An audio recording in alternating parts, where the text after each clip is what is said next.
What is going on, guys? Joey Franzo here with Flex Training Systems.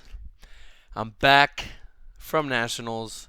This is going to be a quick kind of overview. I'm just going to run through mildly notable things through the weekend. And yeah, please excuse me as I'm just getting over being sick. I'm not really sure what I had, but I was beat to shit when I came back. I just felt horrible. Like, literally, living was pain. So I'm feeling a little bit better today. So we're gonna get this video out, and then we're gonna try to get back on our normal schedule with the uploads. So that being said, yeah, guys, we did the thing. We went to nationals. Everyone that I wanted to do well, like everyone in the top matchups in prime time that I needed to do well, ended up doing well. We even had some people do better than I thought they would. There are definitely some things that we need to work on, but we'll start with Russ briefly. You guys saw what happened on his squat. I'm gonna go to it in detail when I do his coach's corner, but um, that it's very it's very odd to come from Worlds, the hardest meet, hit 3 squats, hit all squats, have depth on each one, no problem at all. You know, even on a bar that's not ideally better for squatting. I mean, it depends on the person, right?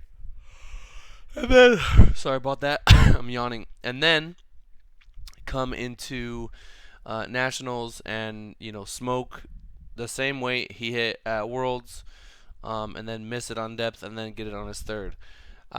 Did scare the shit out of me there. There's nothing I could do at that point. I already put the number in. We're pretty much locked in. And the lifter just has to kind of execute. Um, and he ended up getting it done, so I'm very thankful for that. I mean, you got to trust your lifters. You got to be bold sometimes. We came there to win, and if we couldn't hit that lift, I mean, we, we kind of deserve whatever punishment was coming towards us. But he got it, so we're good there. Um, next we had Keiko. He won. He just won. He was looking great all training cycle. We stayed in the pocket. I didn't do anything crazy in training. I picked really smart attempts. I did not take any chances. He did a good job executing. He hit depth. His pauses on bench were excellent. Excellent, excellent, excellent work from Keiko. It was the best execution I've ever seen from him. Much better than the state meet that we did just before. And he ended up winning. I do want to give a shout out to Charlie Dixon. He was right behind us when it came to deadlift. He's actually a lot stronger than I think he put up, and I see him as a huge, threat moving forward. I mean, I need to be on my P's and Q's with John. We need to just keep getting stronger and keep improving because, I think Charlie has a lot left in the tank. So, that is my phone ringing. Sorry about that, guys. That was Tina. Where were we? Yes, Keiko, excellent meet. Gotta get stronger. Okay. Then next we had Mikey and Amanda.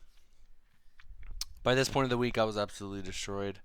Again, guys, there's tons of people that competed during the day that I called numbers for, and I'm very proud of everybody that competed. But I'm just running through the ones that you guys are all looking at, the ones you guys are all asking me about. Winning the open class, right? I had juniors do well, I had teens do well. Tina had a Masters win and go to Worlds or secure World slot. So there's a lot of like other things that happen behind the scenes, but I mean, I can't talk about everything or I'll just never stop talking. But yeah, Mikey and Amanda. I was very happy with Amanda's squats. She hit all of her squats, and at Worlds she missed her third on depth, so it was really good to come back and get that. Bench though, we gotta do better about execution. I mean, it is an ER bench, so it's a little bit harder to stay tight, but we gotta get those. We can't have her butt come up like that. 275 is the weight that she's hit multiple times in training, so to miss it, she missed the first one on her butt. The second one it just didn't come up, so I don't know. Maybe she was just gassed by then. Um, we just gotta clean that up. We have like big things coming up, and we need to make sure that we execute. It's all about execution. I can get people stronger, but you got to get it done where it counts. So we're definitely going to be working on that. She's already gone out of her way to get benches that are more akin to what we're going to be using down the road. So she should have a bench basically for every different type of meet that she does. And then deadlifts, deadlifts were going good, and then I don't know what happened. I'd never seen her kind of lose balance like that before. So it's just like little things that just keep coming up that are not consistent with what we've been doing. So I just need to make sure we drill those things in. Granted, I did expect her to be a little bit rusty on deadlift, given we couldn't really train deadlifts the way we needed to the last 2 weeks leading in. She had a little hamstring thing.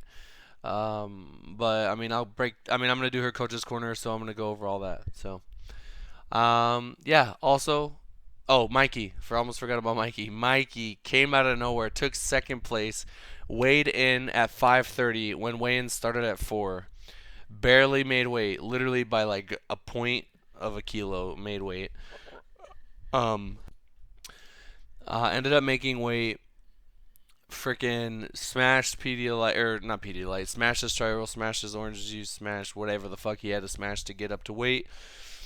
And he basically had 30 minutes plus the girls' flight to get ready, and he absolutely fucking crushed it. I wonder what would have happened had he made weight on time. I think it would have been, he could have won. He was only 7 kg off the world record total. We just changed his bench technique. We just changed his bench technique to a much more comfortable, much stronger bench. And once we get some time with it, I'm telling you, this kid is he's gonna be one of the best 105s ever. Um, Fucking pulled almost 800 pounds. Like, it's absolutely insane what this guy's been able to do. And I remember when he was a little 93 and his numbers were trash. He just kept working hard. We're over 3 years in, and now he's a savage. So, I'm super fucking proud of him to get second place. I kind of knew the mindset behind what Ashton was going to try to do, so I had to just kind of say, hey, Mikey, we got to try to play for second, take a big jump, and he ended up getting it done. That puts pressure on Ashton. He has no choice but to go for the win. If he doesn't make it, we get second. He missed. We boom, boom, boom, boom. So, but yeah, guys, that was that. Just briefly kind of running through those. I'm very proud of everybody in PT. There's more people in PT. Again, I'm just going through the main point scorers for the team, right? I just wanted to briefly touch on that in this video. I saw a lot of people make mistakes. I saw a lot of new coaches that just didn't know what they were doing when it came to those like final deadlift. You have to pick the perfect number. You have to be really good with timings. You have to fake out the opponent and then put something in there. There's a lot of like complicated things that go into a meet at the very end like that. You have to know lot numbers. You have to know body weight. You have to know how much you need to hit. You have to know what are the possible what possible outcomes could happen if they miss. What numbers do you need to pull, depending on what the opposition does.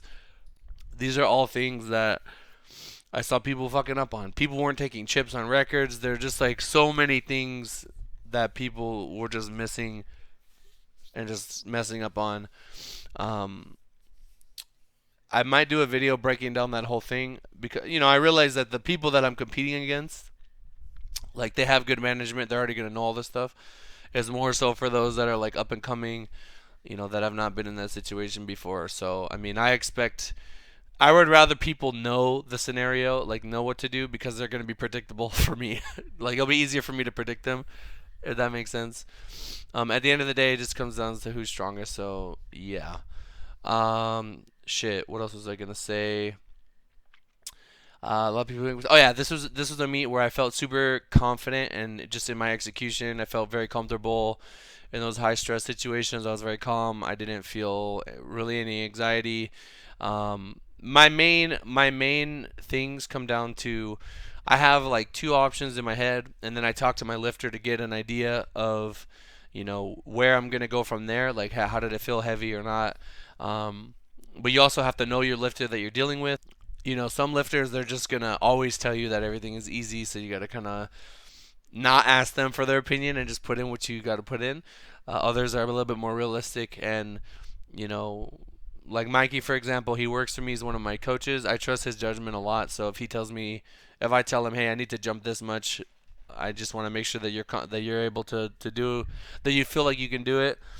and I trust his judgment. So, um, yeah, I also saw a lot of potential in people. There's a lot of young lifters that I know. Like I said, Charlie's coming up. A lot of people from the 74s are coming up. Um, there's a couple 83s that cut a bunch that I think should move up. I think some of them are going to move up. There's just a lot of potential. A lot of potential. Sports growing. People are super young hitting big totals. I got a 19-year-old kid that's gonna fucking total 1900 in the 120s. So just tons and tons of years for them to get stronger and improve, which is very exciting for the future. What else? Yeah, Nats is a great meet because it shows us kind of like what we need to fix moving forward because the judging is a little bit more emphasized, right? It's gonna be a little bit more strict. Um, so it just kind of makes training moving forward very clear. So I'm very thankful for that. I like the tough judging. I don't like getting screwed, but it happens less than you think. Um, yeah. Also, like one another thing is like when people cut weight, you guys got to stay calm. You got to trust in the process. You got to commit that you're gonna cut weight. You got to do everything you can to get it done, and just commit. Like once you go down that path, it's like you have no option now. You have to do it. There's just no turning back. Um, I think there's a lot we can learn from Mikey's cut and the way that he kind of went through it. I think the sauna is actually a better tool than people give it. It's just troublesome, you know what I mean? Um, I was absolutely destroyed by the time it got to my lifting. I was fucking gone. I was like I couldn't sleep the night before because of the caffeine that was in my system, and I was so goddamn tired and my body hurt. Like like we also started the trip on like an overnight flight for me, so it was just like I'm already playing catch up and I'm not gonna get sleep. I knew that I wasn't gonna get sleep the first 2 days.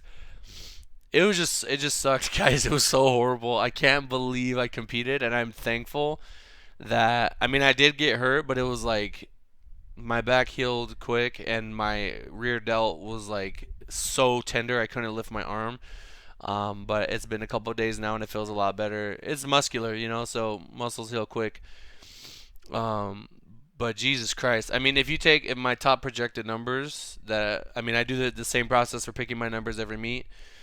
I do like 5 to 10 pounds on bench, and then I do very small jumps on deadlift and big jumps on squat, like PRs on squat. So I was looking at 760, 765 squat, 480 bench, 666 deadlift. Those are the numbers I wanted to go for, assuming I felt good. Um, I didn't at all. So, but what's cool is like if you take 5% off each one, take 5% off those numbers, and that gives you exactly the numbers I hit on the platform. I hit 722, 460, like basically 460, so 457, and then 633. It just affected all my lifts equally. 5% is a huge amount when you're dealing with those, numbers that add up to that much. So, I mean, it's completely to be expected. The lack of sleeping 3 hours a night, if that, it's terrible sleep. I'm tossing and turning. My hotel room was hot. The AC was fucking trash. Um, what else? Oh, my energy expenditure. So I usually take like, literally on my rest days, I take like 600 steps a day. My training days is more about like 2,200. I was taking like 15,000, 16,000, 17,000 steps a day. Being down at the venue, screaming, calling numbers, yelling, shit like that. Just being stressed out, trying to find people, make sure everybody's where they need to be. So it's just like all those things add up. It's no wonder. But I am happy that I was able to squat 722, being fucked up. Like, guys, I'm telling you, I don't think I've felt that worse ever, ever, ever, ever, ever of any point. If I wasn't sick, basically I was perpetually sick the entire time. That's what it felt like. It was a great venue. The venue was cool. We had bathrooms like everywhere. It was like right next to where we were lifting. Um, what else? There's Target right next to the place was super fucking convenient. It was good. Like it was a great venue. I like the weather that was in Chicago. I like when it's kind of cloudy and cool and windy and stuff like that. Um, so that was nice. There was a yard house right next to my hotel that I could walk to. I think I ate there 4 times in 5 days. Um, so and they're open late, so it was good afterwards to go there and eat. It was kind of expensive because I had to pay for handlers for like a bunch of lifters, and it was like $25 if I didn't do it ahead of time. So it was just like a pain to have to. Sorry about that, guys. I'm like wiping my nose. Uh, Pain to have to deal with that, but we got it done. I don't mind. I don't mind forking out the cash to get the job done. But yeah, Chicago was cool. It was really great to see everyone. I signed a lot of belts. I shook a lot of hands. I took a lot of pictures. People said nice things to me, and that was like just such an awesome feeling. And then I received some recognition from people that have been around for a long time who I felt previously didn't like me for no reason, like literally just no reason. Maybe they just I don't know. I've been doing the same shit for the last fucking 5 years, and this is the first time where some of these people really showed me acknowledgement, and like just older generations, and just it was a really good feeling. It's like people are finally starting to. I mean, not. I mean, people have known, but people that maybe necessarily they're not on social media, um, they're really starting to see like what's up, and I just know that hey man, I'm here to stay. I'm passionate. I'm gonna get the job done. We're gonna try to win everything, and I want to push the sport to the next level. And I am not your enemy. I am just here to make people strong and have fun doing it. So it was really good. I had some people pull me aside and say nice things to me. Um, yeah, it was just really good. It was just a really good thing to talk to people and just have that kind of human interaction. Um, but yeah, guys, big, big, big, big things coming up. Like I am so excited for the 2020. I cannot tell you enough. I have a very rigorous travel schedule coming up, but we're just gonna keep doing what we're doing. I've just been doing what I'm doing the last couple of years, and it's just the sport's growing, and it's just great to see everybody that's been there work hard and get shit done. So um, I'm super thankful. I've just gratitude. I'm fucking every day. I'm just like, damn, I have a great job. I really love what I do. I love the support system that I have, the community that I'm building, and the freedom that I have to just kind of be myself and be impactful in a positive way. And I think a lot of you guys appreciate that. And I'm thankful to each and every one of you guys that wish us luck or anything like that. So, yeah, guys, let me get a let's work hashtag let's work in the comments below. Yeah, if you guys want to talk to me about anything specifically from nationals, I'm gonna leave my Twitch down below. You just follow it, and then whenever I go live, it'll notify you. You guys jump in. You can just talk to me live, and ask me whatever you want to ask me. If there's more things I didn't touch on here, but yeah, we got hella coaches corners coming up. Oh, also, thank you guys so much to everybody that bought shirts. I think we're almost sold out of some of them. The Goku one, and then the comp tees. I'm really thankful that just that I have that support, and it's really good to see everybody rocking the tees. And you know, shout out to Tina for handling all the orders, and shout out to the international people. You guys, I think it's so cool that people in fucking China, Europe, Japan, Korea, just all over the place wearing gear. So yeah, guys. Yep, that's pretty much it. Talk to you in the next one. Peace.